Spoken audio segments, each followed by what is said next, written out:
DJ Lucas Beat produziu. Peita pra tu ver.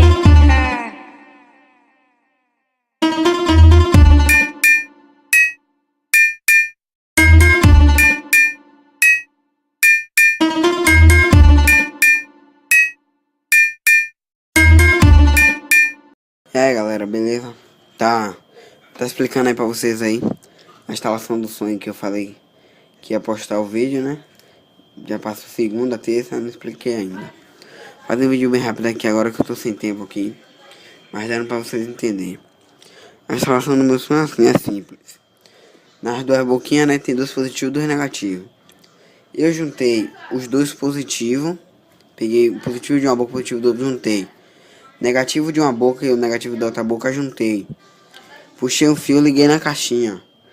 Positivo da boca, da boquinha aqui, no positivo da caixinha. O negativo da boca no negativo da caixinha. Simples, não tem bicho de sete cabeças. É uma besteira assim que algumas pessoas não entendem, né? E é muito fácil, não tem erro não. Não tem erro fazer isso. Ligar aqui agora pra vocês verem aqui, tocando. Tem que ligar por baixo.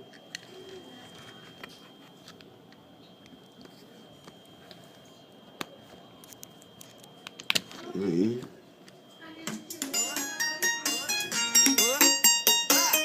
Ai, que vontade de ir pra praia. Já passou. Vou estar montando o carrinho aqui, eu mostro pra vocês. Aí ele já tá montado aí. Vou mostrar pra vocês ele tocando aí montado. Como vocês sabem, ele é de controle, né? Esse é o meu. Deu pra ver quando eu mostrei por dentro. A mala dele fica tudo certinho. E eu já fiz o vídeo aí explicando, né? Como é que faz esse som da mala. Aqui, ó. Aí você me pergunta, e você liga ele aonde? Aumenta aonde? Abaixa aonde? Botão de ligar aqui, dá pra vocês verem.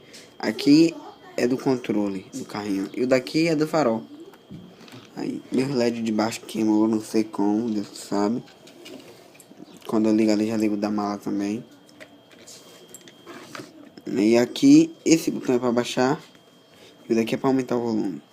E daqui. Aumenta ele de cá. Olha que menina gostosa. Que mulher maravilhosa. Imagina ela fazendo quadrado sensacional. Imagina Uma coisa muito simples. Dá pra vocês fazer despreocupado aí. Se você gostou, deixa seu like aí. Se inscreve no canal. Pra tá me ajudando aí. Valeu galera, tamo junto. E se vocês quiserem algum vídeo que explica alguma coisa a mais, vocês deixam nos comentários aí, que eu vou estar respondendo. Tamo junto. DJ Lucas Beat produziu. Peita pra tu ver.